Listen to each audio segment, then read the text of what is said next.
जय Hind everyone. So welcome back again. This is our YouTube channel जिसका नाम है फॉल जंक्शन। तो आज इस वीडियो में आपको टाइटल दिख ही रहा है, हम बात करेंगे पीआईक्यू फॉर्म की।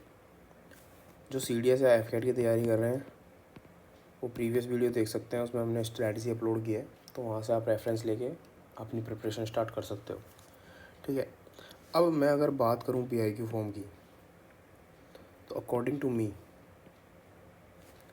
ये सेकंड मोस्ट इम्पोर्टेंट चीज़ है पूरे एसएसबी में, स्क्रीन इन होने के बाद। ठीक है, फर्स्ट क्या है आपका साइकोलॉजी।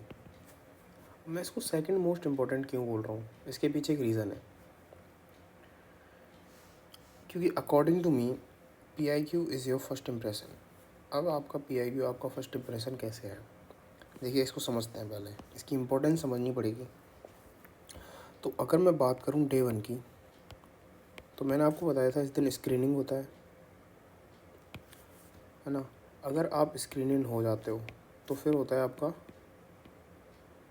डॉक्यूमेंटेशन। ठीक है, और डॉक्यूमेंटेशन में आपसे फॉर्म फिल कराए जाते हैं। उन्हीं फॉर्म्स में से एक फॉर्म है पीआईक्यू फॉर्म। अब देखिए जो ये पीआईक्यू फॉर्म है ये कुछ नहीं है, एक तरह से आपका सीवी है, आपकी पर्सनल इन्फॉर्मेशन इस फॉर्म में है।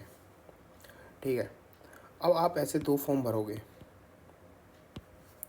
इसमें से एक फॉर्म जाएगा साइकोलॉजिस्ट के पास और एक फॉर्म जाएगा इंटरव्यूइंग ऑफिसर के पास। अब इसको फर्स्ट इम्प्रेशन में क्यों बोल रहा हूँ, फॉर एग्ज़ाम्पल मान लीजिए मैं इंटरव्यूइंग ऑफिसर हूँ, मैंने आपको देखा नहीं है, मैंने आपसे बात नहीं की, मैं आपको जानता नहीं, मैं कुछ नहीं जानता आपके बारे में। फिर मेरे पास एक फॉर्म आता है जिसमें आपकी ही तो इन्फॉर्मेशन है, आपने ही दी है ना, यू गेव इट। तो आपके बारे में आपसे ज़्यादा तो कोई नहीं जानता होगा, तो हमने तुमको एक फॉर्म दिया जिसमें आप अपनी ही इन्फॉर्मेशन अपने आप दे रहे हो, तो मेरे हिसाब से ये आपकी बेस्ट इन्फॉर्मेशन होगी। भाई कोई दूसरा आपकी इन्फॉर्मेशन दे रहा होता तो हो सकता है वो कुछ गड़बड़ कर दे, बट आप खुद अपनी इन्फॉर्मेशन भर रहे हो, तो दिस इज़ योर बेस्ट, है ना, इन योर परसेप्शन।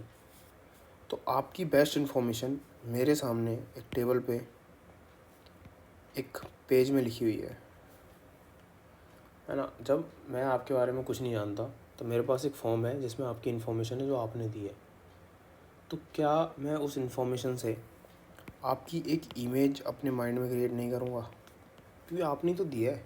कोई दूसरा बोलता तो ठीक है मैं विश्वास नहीं करता, बट आप खुद अपने बारे में वो सारी चीज़ें बोल रहे हो, तो कहीं ना कहीं उस फॉर्म से एक आपकी इमेज क्रिएट होती है साइकोलॉजिस्ट के दिमाग में भी और इंटरव्यूइंग ऑफिसर के दिमाग में भी।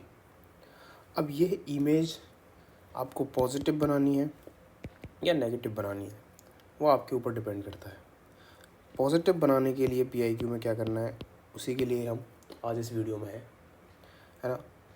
ये आपका फर्स्ट इम्प्रेशन है, तो इसलिए मैंने यहाँ पे लिखा भी ये फर्स्ट इम्प्रेशन है, तो ये पॉजिटिव ही होना चाहिए। देखिए पॉजिटिव होने का फ़ायदा क्या है, या तो पॉजिटिव होगा या नेगेटिव होगा।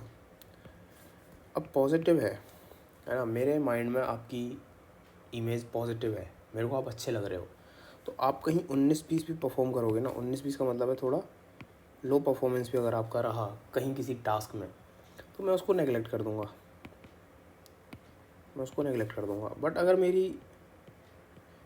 मेरे दिमाग में आपकी इमेज पहले ही नेगेटिव बन चुकी है, तो आप तो पहले ही नेगेटिव इंसान हो, तो इस नेगेटिव इमेज को सही करने के लिए आपको बहुत ज़्यादा एफ़र्ट करना पड़ेगा, बहुत ज़्यादा, है ना, बहुत ज़्यादा एफ़र्ट करना पड़ेगा आपको इसको पॉजिटिव बनाने के लिए।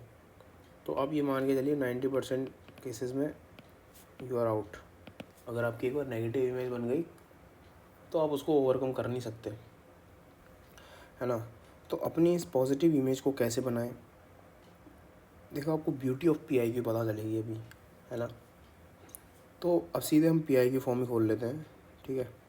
तो ये है आपका पीआई की फॉर्म। अब देखिए, उस दिन भी मैं बता रहा था कि ओआईआर की इम्पोर्टेंस क्या है, जिस दिन मैंने एसएसबी के बारे में वीडियो बनाई थी। अब आपको दिख गया यहाँ पे ओआईआर लिखा है। अब आपका ओआईआर में मैं एग्जांपल ले लेता हूँ, एक जगह स्कोर 50 है, एक जगह 95 है। अब मैं आपके बारे में जानता नहीं, मैं यहाँ 50 लिख दूँ, ठीक है। यहाँ 50 लिखा हुआ एक फॉर्म मेरे पास आ रहा है, तो मैं क्या सोचूंगा, क्योंकि ऑफिसर इंटेलिजेंस रेटिंग है ना, इंटेलिजेंस ही आपकी 50% है, 100 मार्क्स का होता है ना टोटल। तो इंटेलिजेंस ही आपकी 50% है, 50% इंटेलिजेंस के साथ आपको क्या ऑफिसर बना दूँ मैं, है ना। तो यहीं आपकी एक नेगेटिव इमेज क्रिएट हो गई, ठीक है। जो लोग बोलते हैं ना ओआईआर इम्पोर्टेंट नहीं है, मैं उनके लिए बताना चाह रहा हूँ कितना इम्पोर्टेंट है। अरे ठीक है, स्क्रीन इन में स्क्रीन आउट में हो सकता है ये तब तक चेक होता हो नहीं होता हो, तब इसकी इम्पोर्टेंस हो नहीं हो, बट आगे जो असेसमेंट होने वाले हैं इसमें सबसे इम्पोर्टेंट असेसमेंट आपका साइक है। और साइक के पास भी आपका एक पीआई की फॉर्म है। जब साइकोलॉजिस्ट देखेगा कि आपकी इंटेलिजेंस 50% है, क्या ही इमेज बनाएगा वो, है ना। वो वहीं पर डिसाइड कर लेगा कि मैं इसको ड्रॉप करने वाला हूँ। फिर आपका या तो साइक टेस्ट इतना अच्छा होना चाहिए कि ये 50% मैटर ही ना करे, है ना, और उसके चांसेस कम है। वो भी बताऊंगा क्योंकि साइक टेस्ट बहुत टेढ़ी चीज़ है। तो अब यहाँ तो आपके यहाँ 50 लिखा है, अब मान लीजिए यहीं 95 लिखा होता, यहाँ पे अगर 95 लिखा है, फिर सेम चीज़ यही है कि यार इंटेलिजेंस काफ़ी अच्छी है आपकी, तो आपकी इंटेलिजेंस देख के ही ना वो सोच लेगा कि बंदा सही है, पॉजिटिव इमेज। तो इसलिए मैं बोलता हूँ कि भाई ओआईआर प्रैक्टिस करो, ओआईआर की इम्पोर्टेंस है। जो लोग खासकर सीडीएस के लिए प्रिपेयर कर रहे हैं, एफकेट में तो रीजनिंग आता ही है, तो उनकी तो रीजनिंग ठीक ठाक हो जाती है, बट जो सीडीएस के लिए प्रिपेयर कर रहे हैं, है ना, और इसमें भी मैं बता दूँ, अगर आईएमए के लिए प्रिपेयर कर रहे हो तो आप मैथ्स कर रहे होगे, तो लॉजिकल जो अप्रोच है आपकी ठीक ठाक रहती है। बट जो ओटीए के लिए प्रिपेयर कर रहे हैं ना, वो ना तो मैथ्स पढ़ते हैं ना रीजनिंग पढ़ते हैं, तो उनकी जो लॉजिकल अप्रोच है ना वो थोड़ी कम होने लगती है, ठीक है। जो लॉजिकल थिंकिंग है वो उनकी कम हो जाती है। तो मैं आपसे कहूँगा कि आप, ठीक है, आप ओआईआर ऐसी चीज़ है कि ज़रूरी नहीं है आप साथ साथ लेके चलो। जब आपका ओटीए क्लियर हो जाए उसके बाद आप ओआईआर प्रैक्टिस कर सकते हो। रीजनिंग में बहुत ज़्यादा टाइम नहीं लगता, है ना। ये पर्सनैलिटी तो नहीं है, बस एक रीजनिंग के क्वेश्चंस आपको सॉल्व करने हैं जिससे आपका बेसिक इंटेलिजेंस सही रहे, तो आप एग्ज़ाम क्लियर होने के बाद भी कर सकते हो, बट करना है। ओआईआर इंपॉर्टेंट है ना। पहली चीज़ ही आपके पीआईक्यू पे ओआईआर है। अब यहाँ से अपन शुरू करते हैं।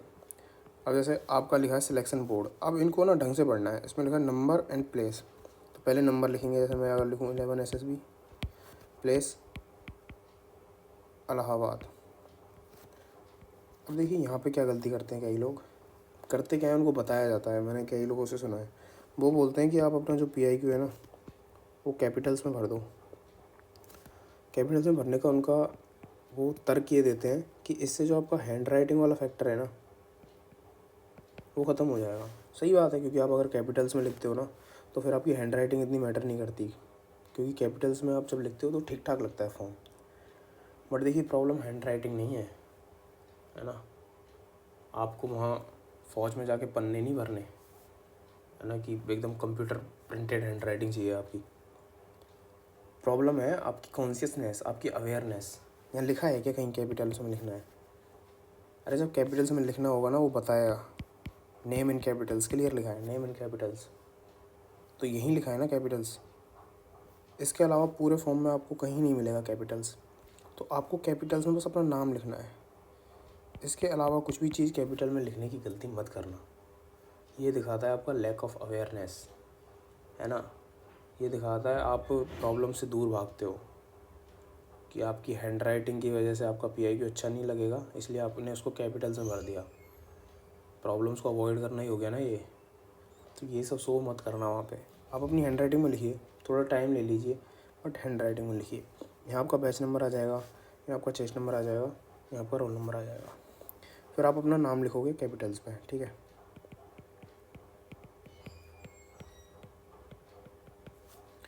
फिर आप लिखोगे फादर्स नेम,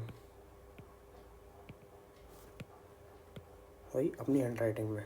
यहाँ पे मिस्टर वगैरह ये सब कुछ नहीं लगाना है, ठीक है, सीधे नाम लिखना है। अब यहाँ पे होती है गलती, place of maximum residence. Maximum residence का मतलब है जैसे मैं 23 साल का हूँ, तो 23 में से मैक्सिमम टाइम मैं कहाँ पे रहा हूँ। मैं तो अपने घर पे रहा हूँ, हो सकता है कुछ लोग जो बोर्डिंग स्कूल्स में पढ़े होंगे वो बाहर रहे होंगे, तो उनको वो एड्रेस लिखना है।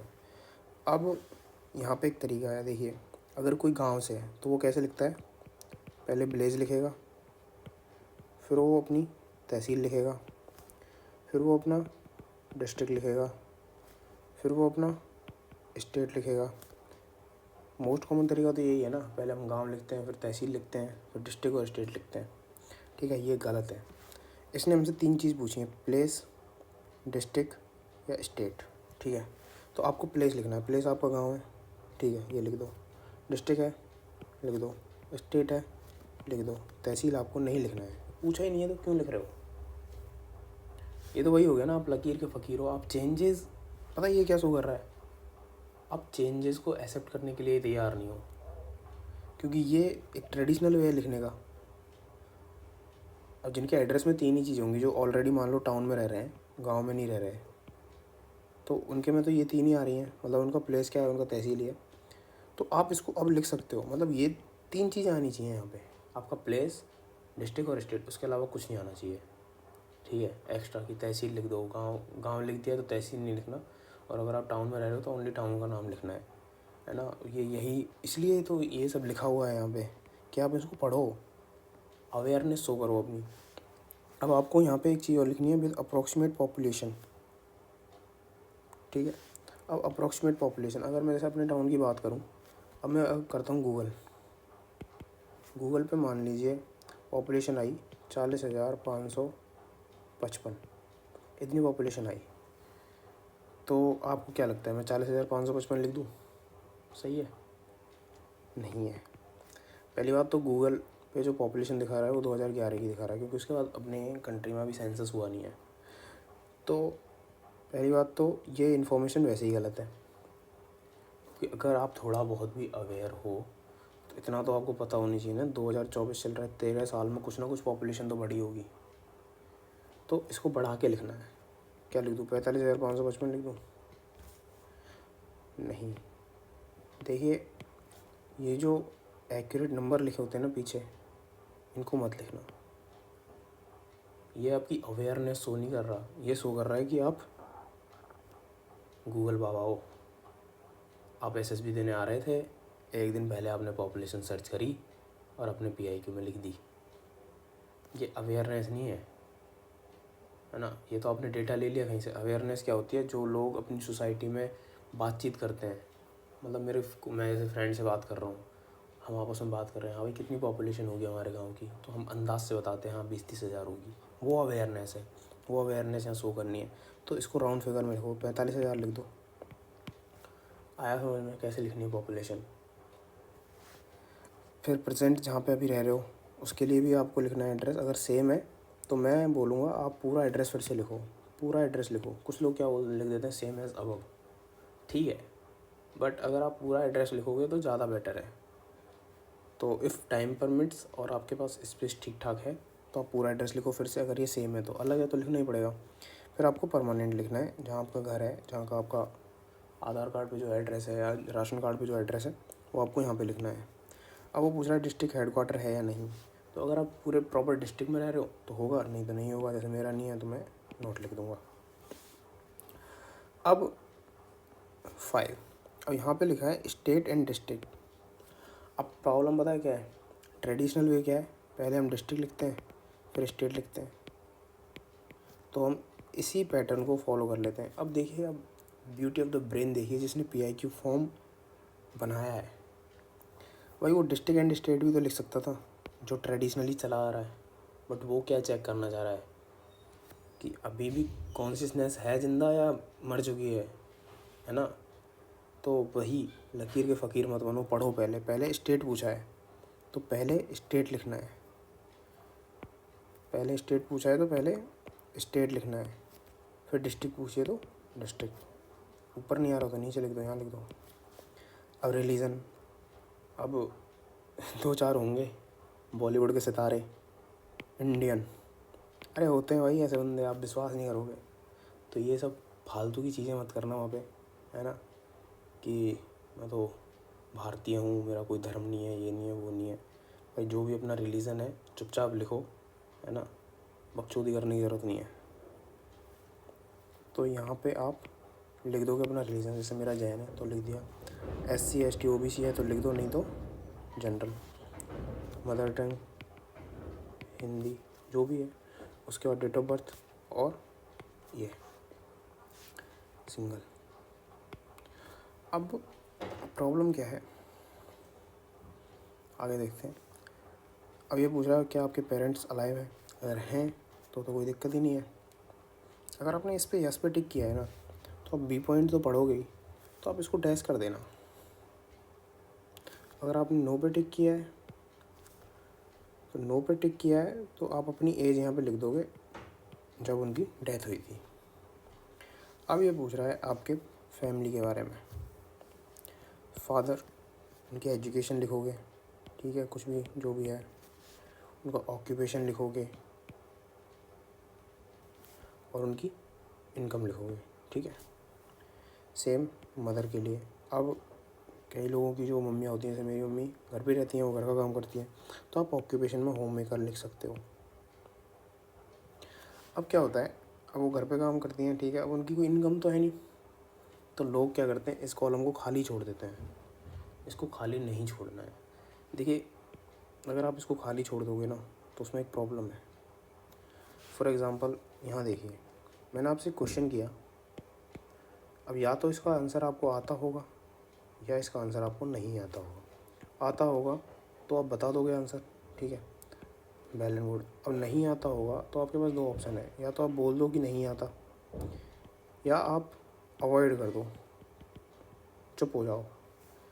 तो अगर आप किसी क्वेश्चन को अवॉइड कर रहे हो, तो मेरे को ये तो पता चल ही गया कि आपको नहीं आता, पर मेरे को एक चीज़ ये और पता चल गई, जब ऐसी सिचुएशन आती है जिसका सॉल्यूशन आपके पास नहीं है, ऐसी सिचुएशन आती है जिसका आंसर आपके पास नहीं है, तो आप उसको अवॉइड करते हो।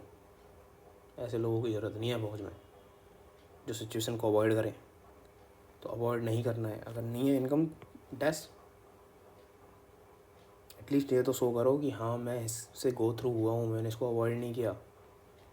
ये छोटी छोटी चीज़ें आपको लग रही होंगी क्या है, बट ये मैटर करती हैं। ये अभी समझ में नहीं आएगा। उसके बाद अगर एल्डर ब्रदर है तो उसकी डिटेल, जो भी हैं भाई बहन, उनकी डिटेल आपको लिखनी है। अब हम बात करते हैं 10th की। तो अपने स्कूल का नाम लिखोगे, है ना। उसके बाद मैं सजेस्ट करूँगा सिटी ज़रूर लिखना। सिटी क्यों लिखना है वो मैं बता दूँगा। अपना बोर्ड लिखोगे, ईयर ऑफ पासिंग लिखोगे।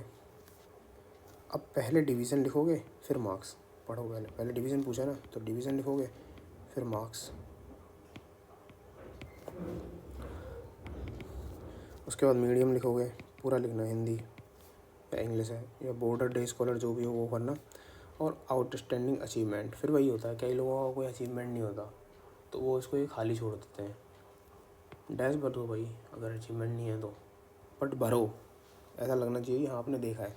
फिर अगेन 12th में जो आपका स्कूल था उसका नाम लिखोगे, सिटी लिखोगे, सेम इन्फॉर्मेशन फिर से फिल कर दोगे जो भी पूछा है ना। अब 10+2 की अगर मैं बात करूं, तो यहाँ पे आपके स्ट्रीम्स चेंज हो जाते हैं ना। अब आपका स्कूल का नाम देख के, आपकी बोर्ड का नाम देख के, आपके परसेंटेज देख के क्या मेरे को पता चल रहा है क्या कि आपने कौन सी स्ट्रीम ली थी? नहीं पता चल रहा ना। फिर मेरे को कैसे पता चलेगा? मैं आपकी मार्कशीट देखूं? नहीं। आप यहाँ लिख दो, जैसे मेरे पास PCM था तो PCM लिख दो, आपके पास आर्ट्स था तो आर्ट्स लिख दो। इसका रीज़न बताऊंगा मैं, सिटी भी क्यों लिख रहे हैं, ये सब क्यों लिख रहे हैं, ठीक है। सेम आपका ग्रेजुएशन, आप अपनी यूनिवर्सिटी का नाम लिखोगे, मतलब सॉरी कॉलेज का नाम लिखोगे, फिर सिटी लिखोगे, फिर यूनिवर्सिटी लिखोगे, फिर कब पास आउट हुए, कितना परसेंटेज था, मीडियम, सब कुछ। अचीवमेंट है तो वो भी। नहीं तो डैश। अब ग्रेजुएशन क्या, मेरे को आपका कॉलेज का नाम या ये सब देख के पता चल रहा है क्या क्या किया है तुमने? अगेन फिर लिखो क्या किया है। तो मैंने बैचलर ऑफ इंजीनियरिंग किया है, वो भी इलेक्ट्रॉनिक एंड कम्युनिकेशन में। ऐसे ही आप पोस्ट ग्रेजुएशन भी भर दोगे, ठीक है। अब देखिए मैं क्यों बोल रहा हूँ आप सिटी लिखिए, और मैं क्यों बोल रहा हूँ आप सब्जेक्ट्स लिखिए। देखिए PIQ का एक फंडा है, जितनी इन्फॉर्मेशन आप दे सको ना PIQ में उतनी दो। उसका रीज़न क्या है, अगर आपके PIQ में इतनी इन्फॉर्मेशन है कि उसी में 50-60 मिनट निकल जाएंगे क्वेश्चन करने में, तो ये बहुत अच्छा है। तो मैक्सिमम चांसेस हैं वो PIQ से बाहर नहीं जाएगा। और PIQ तो आपके बारे में ही है ना, तो PIQ से अगर क्वेश्चन आ रहे हैं तो वो तो आंसर कर ही लोगे। तो बेस्ट तरीका है मैक्सिमम इन्फॉर्मेशन, तभी मैं यहाँ सिटी लिख रहा हूँ। अब यहाँ मेरे होम टाउन वाली सिटी हो गई ऊपर एड्रेस में, उससे क्वेश्चन करेगा। स्कूल वाली सिटी हो गई, उससे क्वेश्चन करेगा। कॉलेज की जो सिटी है उससे क्वेश्चन करेगा, जैसे मेरा कॉलेज जोधपुर में था, तो अब जोधपुर से क्वेश्चन करेगा ना भाई, तुम 4 साल रहे हो पूरे, तो आपको सिटी के बारे में पता होगा, और मैं रहा हूँ तो मुझे पता भी है, तो ये क्वेश्चन करना मेरे को ईजी भी रहेगा, और मैंने टाइम भी काट दिया उसका।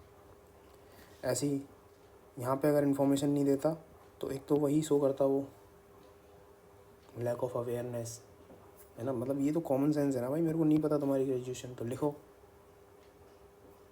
फिर बैचलर ऑफ इंजीनियरिंग से क्वेश्चन करेगा, जो चीज़ें उसको PIQ में दिखती जाती है ना वो उनसे क्वेश्चन करता है। अब जैसे यहाँ पे 2016 से 2021 5 साल इंजीनियरिंग होती है, 4 साल की, 1 साल कहाँ गया। तो अब इस 1 साल से क्वेश्चन करेगा, है ना। मतलब इससे भी मैंने एक इन्फॉर्मेशन प्रोवाइड कर दी कि मैं 1 साल के लिए कहीं और था, तो वो 1 साल में कोटा था, JEE की प्रिपरेशन कर रहा था। अब JEE के बारे में क्वेश्चन कर लेगा, कोटा के बारे में क्वेश्चन कर लेगा। मैं यही बोलना चाहता हूँ कि PIQ में जितनी इन्फॉर्मेशन दोगे ना, उतना आपका इंटरव्यू अच्छा जाने के चांसेस हैं। क्योंकि PIQ में मैक्सिमम इन्फॉर्मेशन का मतलब है मैक्सिमम टाइम वो और आप PIQ के बारे में ही बात करोगे। और PIQ है कौन का, आपका है, तो आपको इसके आंसर पता होना चाहिए, तो इसके आंसर आप इजीली आंसर भी कर पाओगे इस क्वेश्चनों के। तो बेटर है आप PIQ में मैक्सिमम इन्फॉर्मेशन प्रोवाइड करने की कोशिश करें, ठीक है। वैसे यहाँ पे परसेंटेज है आपकी, है ना। मेरी तो काफ़ी कंसिस्टेंट है, मेरे को इंटरव्यू ने बोला भी था, खुद ही बोला था उसने बिना क्वेश्चन करे कि Sachin you are very consistent in your academics, ठीक है। बट कुछ लोग होंगे जिनकी परसेंटेज ऊपर नीचे हो रही होगी, मान लो ग्रेजुएशन में 60% होगी, तो आपके पास वैलिड रीज़न होना चाहिए कि ये 24% एकदम से क्यों ड्रॉप हो गए, है ना। ये सारी इन्फॉर्मेशन आप PIQ में प्रोवाइड कर रहे हो, इनसे क्वेश्चन आएंगे तो उनके लिए भी प्रिपेयर रहना है। कैसे क्वेश्चन आएंगे वो हम देख लेंगे, ठीक है। तो इतना हो गया। अब नेक्स्ट पेज पे आ जाते हैं। एज लिखनी है ईयर्स में और मंथ्स में, लिख दी। हाइट मीटर में लिखनी है, तो 175 सेंटीमीटर है मेरी, तो 1.75 मीटर हो गई। अब वेट, अब भाई मैंने ऐसे ऐसे बंदे देखे हैं, मतलब उसको देख के ही लग रहा है, अगर मैं उसको देखूं तो क्लियर दिख रहा है ऑब्जर्वेशन से ही कि इसका वेट कम से कम 90 kg होगा, और यहाँ लिख देता है वो 70 kg। तो एक तो आप झूठ बोल रहे हो, क्या मेरे को दिखेगा नहीं क्या 20 किलो का फ़र्क? पागल समझ रहे हो क्या आप इंटरव्यूइंग ऑफिसर को? तो एक तो आप मिस इन्फॉर्मेशन प्रोवाइड कर रहे हो भाई। अगर उसकी मतलब बोल देना सटक गई ना, तो इतनी सी बात पे आपको बाहर कर देगा, पता है। क्योंकि फौज में मिस इन्फॉर्मेशन देना मतलब बहुत बड़ी गलती है ये। अरे 2-4 किलो ऊपर नीचे कर लो, 84 कर लो, 85 कर लो, है ना। पहली बात तो ये गलत है, अगर आप फौज के लिए जा रहे हो तो अपनी फ़िटनेस पे काम करो, है ना। अगर फिर भी अगर आप किसी भी रीज़न से आपका वेट ज़्यादा है, तो उसको जस्टिफाई करने के लिए रीज़न होना चाहिए कि सर ये था वो था ऐसे है वैसे है। बट मिस इन्फॉर्मेशन प्रोवाइड मत करना। कम है तो कम लिखो, ज़्यादा है तो ज़्यादा लिखो, 1-2 किलो ऊपर नीचे चलेगा, ठीक है। ऐसे नहीं 20 किलो कम कर दिया, जो आंखों से ही दिख रहा है कि 70 तो नहीं हो सकता। तो मिस इन्फॉर्मेशन कभी प्रोवाइड मत करना PIQ में खासकर। ऑक्यूपेशन है, उसके बाद इनकम है, तो यहाँ ऑक्यूपेशन लिखोगे, एंड करके यहाँ पे इनकम लिख दोगे। NCC की ट्रेनिंग ली है तो यस, नहीं ली तो नो। अगर ली है तो यहाँ आपको बताना है कितने टोटल ट्रेनिंग कितनी हुई, 3 साल जो भी है, डिवीज़न कौन सा था, ABC कौन सा आपके पास सर्टिफिकेट है, वो सब डिटेल दे दोगे। अब स्पोर्ट्स एंड गेम्स की बात करते हैं। हाँ, अब देखिए कुछ लोग ना इसको स्पोर्ट्स से ही कनेक्ट कर लेते हैं। अगर आप कोई गेम भी खेलते हो ना, इंडोर गेम, और उसका कोई कंपटीशन हुआ है, तो आप लिख सकते हो, कोई बुराई नहीं है। ये लोग बताता नहीं है कोई, बताते हैं आउटडोर ठीक है, प्रेफरेंस यही है कि आप आउटडोर लिखें। अगर आपके पास आउटडोर ही 3-4 हैं तो आपको इंडोर गेम्स को लिखने की ज़रूरत नहीं है। बट अगर आपके आउटडोर नहीं है ना, तो आप इंडोर गेम्स ही लिख सकते हो। जैसे आप अगर चेस खेलते हो या फिर आप ऑनलाइन भी कोई गेम खेलते होगे भाई, वो भी लिख सकते हो। ठीक है, तो कम से कम 2 तो लिखना आई वुड सजेस्ट। तो मैं तो क्रिकेट खेलता था और वेट लिफ्टिंग में भी मैंने पार्टिसिपेट किया था, तो वो मैंने यहाँ पे लिखा था। बाकी सारी पीरियड पूछा है, पीरियड और ड्यूरेशन, तो आप इसमें ईयर्स लिख देना। जैसे क्रिकेट मैंने अपनी कॉलेज के डिपार्टमेंट के लिए खेला था, 2018 में शायद मैंने खेला था, है ना। तो अब ये पूछ रहा है रिप्रेजेंट किसको किया, मैंने रिप्रेजेंट किया था ना स्कूल ना कॉलेज ना यूनिवर्सिटी, मैंने किया था अपने डिपार्टमेंट को। कॉलेज में जो मेरा डिपार्टमेंट था इलेक्ट्रॉनिक्स डिपार्टमेंट, तो मैं वो लिख दूँगा। अचीवमेंट है तो वो लिख दूँगा, स्कोर 50, है ना, जो भी है। अब लोगों को लगता है कि अचीवमेंट मतलब ऐसा होना चाहिए या तो हम मैच जीत गए ना, या हमने कुछ बहुत बड़ा कर दिया। नहीं, छोटे छोटे अचीवमेंट भी होते हैं। मान लो आपने 2 विकेट लिए हैं, तो क्या ये अचीवमेंट नहीं है भाई। अगर आपने 50 स्कोर किया है, आपने देखा है ना क्रिकेटर्स को 50 पे वो सेलिब्रेट करते हैं ना, वो अपना बैट ऊपर उठाते हैं। सेलिब्रेशन अचीवमेंट्स का ही होता है। तो आपने अगर 50 भी स्कोर किया है तो आप लिख सकते हो, स्मॉल अचीवमेंट्स को भी लिख सकते हो। यहाँ कहीं नहीं लिखा कि बिग बिग अचीवमेंट्स लिखने हैं, आपको अचीवमेंट्स लिखने हैं। ठीक है, ऐसी वेट लिफ्टिंग का शायद अगले साल ये किया था मैंने, इसमें मैंने अपने जिम क्लब को रिप्रेजेंट किया था, है ना। तो ऐसे आप करके ये कर दोगे। अब आ जाते हैं हॉबीज़ एंड इंटरेस्ट पे। अब देखिए, हॉबीज़ और इंटरेस्ट दोनों अलग अलग चीज़ें हैं। हॉबीज़ वो है जो आप रेगुलर बेसिस पे करते हो। अब रेगुलर बेसिस का मतलब ये नहीं है कि डेली, रेगुलर बेसिस का मतलब है फ्रिक्वेंटली। जैसे मेरा क्या है, रीडिंग है ना, वेट ट्रेनिंग है, राइटिंग है ना। 3-4 लिख दो आप हॉबीज़ में। भाई मैं बोल रहा हूँ जितना मैक्सिमम आप पर होना चाहिए, ऐसे नहीं कुछ भी धड़ल्ले से कुछ भी लिख दिया, ऐसे बोलते हैं यहाँ तो जो आप करते हो वही लिखना है ना। बट अगर आप ज़्यादा चीज़ें करते हो तो ज़्यादा भी लिख दो। वही बात, जितनी चीज़ें होंगी उतने क्वेश्चन वहाँ से आएंगे, और आप करते हो तो आपको आंसर भी पता होंगे, तो आपका इंटरव्यू थोड़ा स्मूथ जाएगा। इंटरेस्ट वो होता है जो आप करना चाहते हो, कम करते हो, बहुत कम, कभी कभी। जैसे मेरे में था गिटार और एक वो था कुकिंग। ठीक है, तो ये सब आप लिखोगे। उसके बाद आपकी एक्स्ट्रा करिकुलर सेम, जैसे मैंने ओपन माइक पे पार्टिसिपेट किया था, वॉलंटियर किया था फेस्ट में। अब ऐसे 2-3 चीज़ें लिखोगे। क्लीनिंग मिशन में भी पार्टिसिपेट किया था। वही ड्यूरेशन लिखोगे, कौन से साल में किया, कोई अचीवमेंट है तो वो लिख दोगे। अब कहीं भी यहाँ पे तो लिखा है कि एनसीसी या ये सब स्काउटिंग स्पोर्ट्स टीम या कहीं पे भी आपकी कोई भी क्या है पोजीशन है। अब पोजीशन का मतलब ये नहीं है कि आप बहुत बड़ी कोई पोजीशन हो, मतलब आप हेड थे या ये थे वो थे। छोटी भी कोई पोजीशन है, कि मेंबर की पोजीशन नहीं होती थी क्या। तो मैंने तो यही लिखा था, मैं मेंबर था अपने राइटिंग क्लब का, मेंबर ऑफ राइटिंग क्लब। मैं ये समझाना चाहता हूँ कि आप बहुत ज़्यादा बड़ी चीज़ों के पीछे मत भागिए,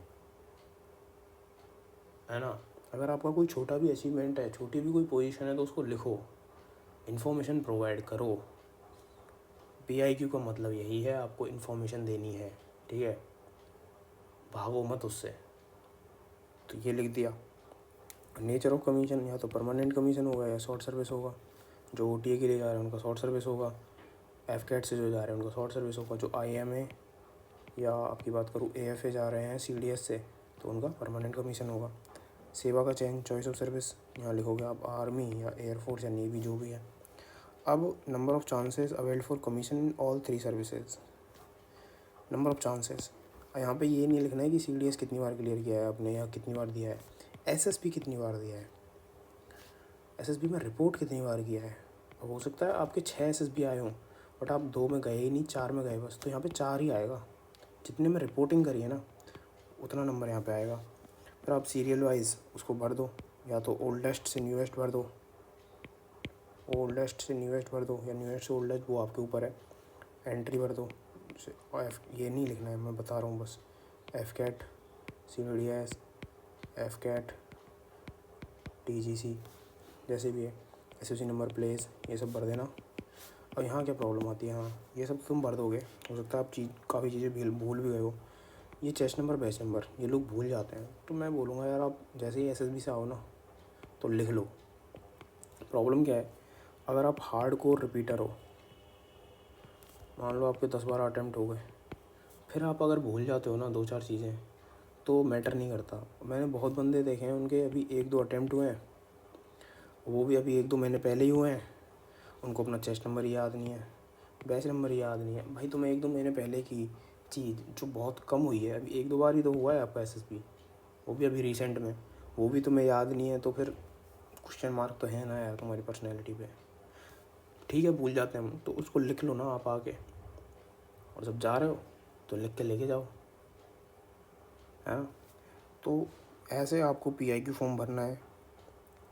फिर वही बोलूँगा, किसी भी सिचुएशन को पीआईक्यू में अवॉइड मत करना, इंस्ट्रक्शंस को फॉलो करना। जिस सीक्वेंस में पूछा है, प्लेस डिस्ट्रिक्ट स्टेट उसी सीक्वेंस में लिखना, स्टेट डिस्ट्रिक्ट लिखना है, डिस्ट्रिक्ट स्टेट नहीं लिखना है यहाँ पे, ठीक है। तो सीक्वेंस फॉलो करना, बाकी यही है पीआईक्यू में तो, है ना। तो आई होप आपको ये चीज़ें थोड़ा समझ आई होंगी, ठीक है।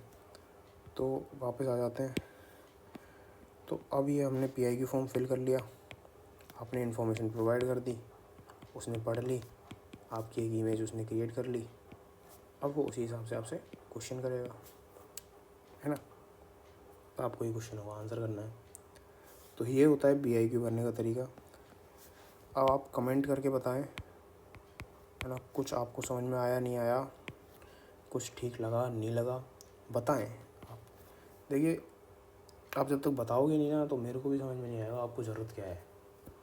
तो आप कमेंट करके बताना ये इन्फॉर्मेटिव था नहीं था, कुछ काम आएगा नहीं आएगा, या फिर किस अगला कौन सा टॉपिक ऐसा हो जो आपके काम का है, ठीक है, ताकि अगली आने वाली वीडियोज़ में उसको भी कवर किया जा सके।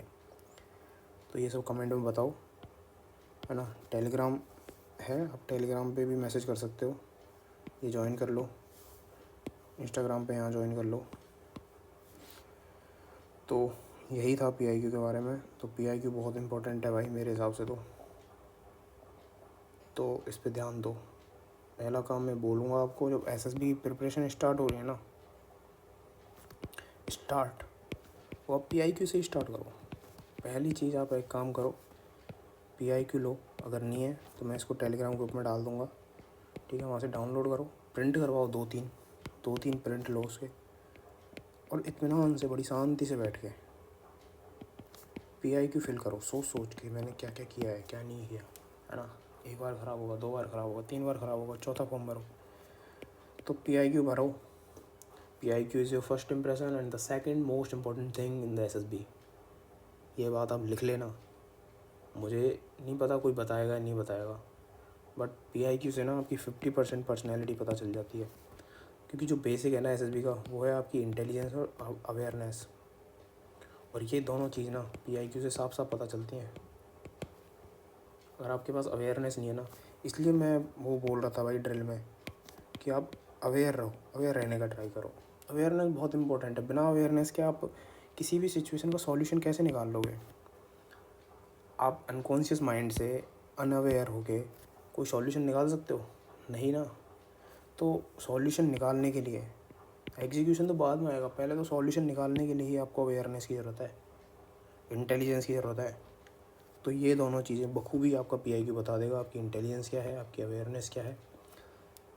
तो भाई इन दोनों चीज़ों का ध्यान रखो, पीआईक्यू अच्छे से भरो, है ना। This is the best way PIQ भरने का। So this is all. मिलते हैं अगली वीडियो में। जय हिंद।